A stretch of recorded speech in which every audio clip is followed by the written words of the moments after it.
Une centaine de personnes réunies mardi à Vancouver. Manifestation après l'annonce du Premier ministre canadien de relancer les travaux d'agrandissement de l'oléoduc Trans Mountain vers la côte ouest canadienne. Pourtant, Justin Trudeau, dans la foulée de cette décision, a voulu rassurer.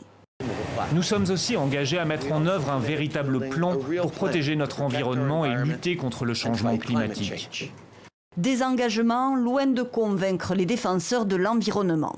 Moins de 24 heures après avoir fait adopter leur motion sur l'urgence climatique en Chambre, ils annoncent qu'ils vont aller de l'avant avec le fait de construire un nouveau pipeline qui va tripler la production de sable bitumineux. Un second conduit de l'Alberta jusqu'à la banlieue de Vancouver pour faire grimper la production de 300 000 à 900 000 barils par jour.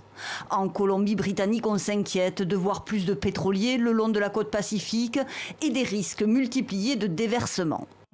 Les communautés autochtones enragent elles aussi de ne pas avoir été encore une fois proprement consultées sur un projet qui, selon certains, sacrifie l'écologie au profit de l'économie. D'autres font valoir que la meilleure façon de limiter les risques écologiques serait de devenir copropriétaire de l'oléoduc. On veut profiter des revenus des richesses naturelles comme tous les Canadiens.